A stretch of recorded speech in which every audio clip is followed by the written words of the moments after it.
सभी विद्यार्थियों को नमस्कार। इस वीडियो में मैं आप सभी का स्वागत करता हूं। आज हम चर्चा करेंगे विद्यापति के संदर्भ में। विद्यापति के जो पद हैं वो हमारी जो पाठ्य पुस्तक है उसमें संकलित हैं। तो विद्यापति की जो पदावली है वो बहुत ही प्रसिद्ध रचना है और ये मैथिली भाषा में लिखी गई है। तो विद्यापति मैथिली भाषा के प्रमुख कवि माने जाते हैं और श्रृंगार परंपरा के साथ साथ भक्ति परंपरा के भी वे प्रमुख स्तंभों में इनका नाम बड़े सम्मान के साथ लिया जाता रहा है। तो श्रृंगार के पदों में वो राधा और कृष्ण को नायक और नायिका के रूप में अपने पदों में चित्रित करने का प्रयास करते हैं। उसमें राधा और कृष्ण के अनेक प्रसंग हमें यहाँ देखने को मिलते हैं। इसी प्रकार भक्तिपरक पदों में वो भगवान शिव, दुर्गा, गंगा, गौरी आदि की स्तुतियाँ भी इनके पदों में हमें सर्वत्र देखने को मिलती हैं।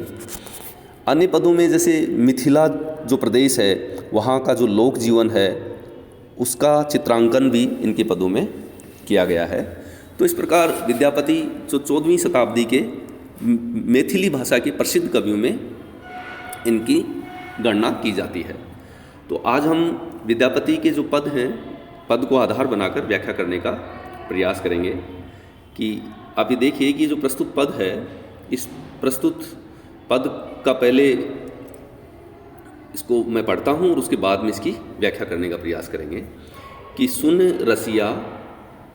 रसिया अब न बजाऊं विपिन बसियाँ, बार बार चरनाबिंद गही सदा रहब बनि दसियाँ, की छलहूँ के होयब के जाने वर्था होयत कुल हंसियाँ, अनुभव ऐसन मदन भुजंगम हृदय मोर गेल डसियाँ, नंद नंदन तु शरण्य त्यागव बलु जग होय दुर्जसियाँ, विद्यापति कह सुनु बनिता मणि तोर मुख जीतल ससिया, धन्य धन्य तोरे भाग गुवारिनी हरि भजु हृदय हुलसियाँ। तो ये जो पद है इसमें जब हम व्याख्या करेंगे तो व्याख्या के साथ साथ हमें बताना होगा कि जैसे प्रसंग है कि जो प्रस्तुत अवतरण है वो अथवा पद्यांश है ये विद्यापति द्वारा रचित विद्यापति पदावली से उद्धृत है, उससे लिया गया है। और विद्यापति का जो ये पद है इसमें जो राधा है वो राधा श्री कृष्ण से बांसुरी न बजाने के लिए कह रही हैं, बांसुरी न बजाने का आग्रह करती हुई यहाँ दिखाई देती हैं। तो इस तरह से ये भक्ति भावना भी इस पद में हमें देखने को मिलती है। तो हम अब इसके कठिन शब्दों को समझते हुए इसकी विस्तृत व्याख्या इस पद की करने का हम प्रयास करते हैं। कि सुन रसिया, तो राधा कह रही हैं, राधिका कह रही हैं कि हे रसिया अर्थात हे रसिक सुनो, अब न बजाऊं विपिन बसियाँ, विपिन वन को कहते हैं, विपिन का अर्थ होता है वन, और बंसियाँ बसियाँ मनी बांसुरी। कि हे रसिया, हे रसिक श्री कृष्ण, अब आप वन में बांसुरी मत बजाइए। जब आपकी बांसुरी की जो आवाज़ या ध्वनि मुझे सुनाई देती है तो मैं बेचैन हो जाती हूँ और समस्त कार्य मुझे छोड़ने पड़ते हैं। तो इस तरह का आग्रह जो राधा है वो श्री कृष्ण से कर रही हैं। बार बार चरनाबिंद गहूँ, चरनारविंद, अरविंद कमल को कहते हैं। तो कमल के समान जो सुंदर चरण हैं, कमल रूपी जो चरण हैं उनको गही मनी पकड़ती हूँ, मैं आपके चरण पड़ती हूँ, तुम्हारे चरणों में तुम्हारे चरण कमलों को पकड़कर क्या होने के लिए तैयार हूँ, चरण बिंद गही सदा रहब बनी दसियाँ, दसियाँ मनी दासी या सेविका, मैं सदा आपकी दासी बनकर रहने के लिए तैयार हूँ या अनुगामिनी बनी रहने के लिए तैयार हूँ, लेकिन आप बांसुरी मत बजाइए। की छल हूँ, कि कौन छल रहा है या कौन ठग रहा है, कौन छल हूँ, की छल हूँ के होयब के जाने, तो कौन किसको छल रहा है या धोखा दे रहा है, क्या होगा अब ये कोई नहीं जानता।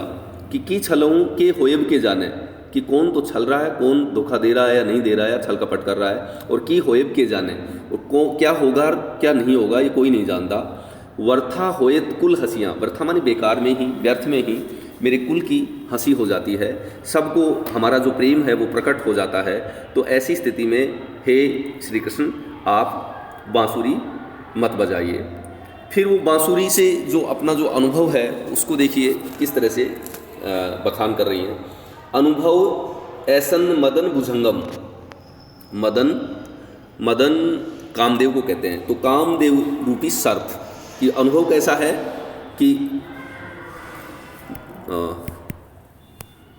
तो हे रसिक, हे श्री कृष्ण, मेरा अनुभव ऐसा है जैसे मदन भुजंगम, यानी जैसे कामदेव रूपी सर्प ने हृदय मोर गिल डसियाँ, डसियाँ माने डसना, कि जैसे मेरे हृदय को ढस लिया हो, कि कामदेव रूपी सर्प ने जैसे मेरे हृदय को ढस लिया हो। नंद नंदन तू शरण त्यागब, हे नंद के नंदन, हे नंद बाबा के नंदन श्री कृष्ण, तू शरण त्यागब, तुम्हारी शरण को मैं बिल्कुल भी नहीं त्यागूंगी। बलु जग होय दुर्जसियाँ, चाहे दुर्जसियाँ अर्थात बदनामी या अपयश, चाहे भले ही जग अर्थात संसार में कितनी ही मेरा अपयश हो जाए, चाहे कितनी ही बदनामी हो जाए, मैं इसको नहीं त्यागूंगी और आपकी शरण को, आपकी अनुगामिनी सदैव रहूंगी, चाहे मेरी कितनी ही हंसी हो जाए, अपयश हो जाए, बदनामी हो जाए।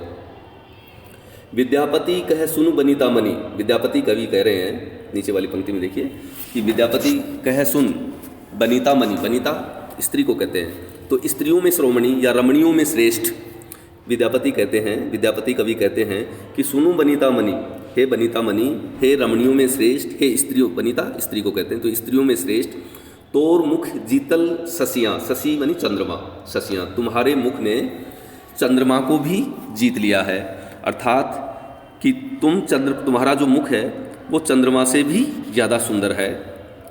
और धन्य धन्य तोरे भाग ग्वारिन, विद्यापति कवि कहते हैं कि हे ग्वारिन, हे ग्वालिन, हे ग्वालन, तुम्हारा जो भाग्य है, भाग है तुम्हारा, तुम धन्य हो कि तुम्हारा भाग्य ऐसा है। हे ग्वालिन, हरि भजु हृदय हुलसियाँ, हुलसियाँ मानी हंसकर या प्रसन्न होकर, तो हे ग्वालिन, हे राधा, तुम प्रसन्न होकर क्या करें, हरि भजु, हरि का भजन करो या हरि भगवान को या श्री कृष्ण को अपने हृदय में स्थान दो, तभी।